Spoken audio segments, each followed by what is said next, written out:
Bienvenue sur ce tutoriel indiquant les fonctionnalités de votre unité ClassLife qui vous seront utiles dans cette séquence pédagogique sur la gymnastique hypopressive. Nous verrons dans une première partie comment consulter les contenus d'enseignement et dans une deuxième partie, il vous sera présenté les activités d'évaluation.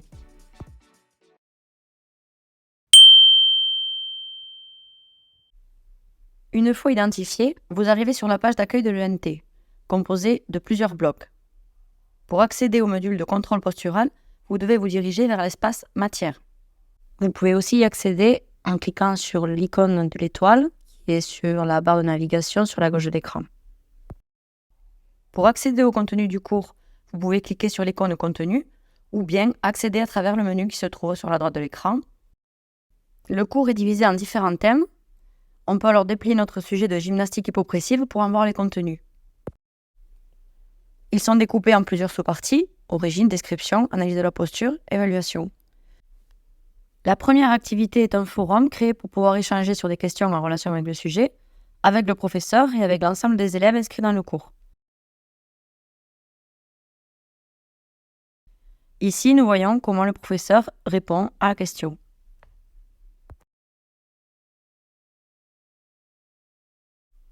La deuxième activité est une enquête que vous devrez réaliser au début du cours pour que le professeur connaisse votre orientation professionnelle et les applications possibles que ce sujet pourrait avoir pour votre futur. Une sous-partie représentant la première partie de cette séquence traite des origines de la gymnastique hypopressive. Elle donne accès aux différentes vidéos qui seront à visualiser. La deuxième sous-partie, consacrée à la description de la gymnastique hypopressive, est composée de 2 diaporamas qui seront les supports des cours présentiels. La troisième sous-partie est composée de documents supports qui vous serviront d'appui dans la pratique, un guide pour l'évaluation de critères posturaux avant la pratique et une infographie résumant les points importants posturaux pour la réalisation des positions. Enfin, la dernière sous-partie liste les activités à réaliser dans le cadre de cette séquence et qui seront évaluées. La première activité évaluative consiste à faire une vidéo de la pratique. Chaque apprenant devra se filmer dans les 10 postures qui seront pratiquées en classe présentielle. Ici, nous voyons la consigne et dans le coin en haut à droite, le bouton pour l'envoi du livrable. Pour l'envoi de votre travail, il vous est demandé de joindre un dossier Drive qui regroupe l'ensemble des vidéos. Pour cela, vous devrez appuyer sur le signe plus, aller sur l'onglet Lien pour pouvoir coller votre lien Drive, appuyer sur la loupe, suivre, descendre pour aller ensuite appuyer sur l'ajout du lien.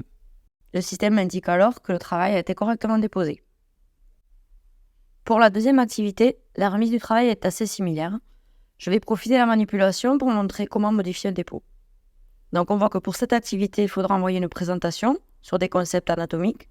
Et ici, on voit que le document est déjà rendu. Je vais pouvoir le supprimer en confirmant avec le message Delete Me.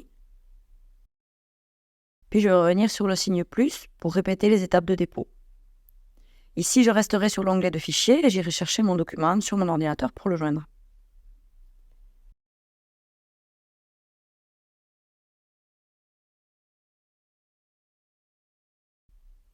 La troisième évaluation est un examen qui s'effectuera à travers le NT et qui sera de type test.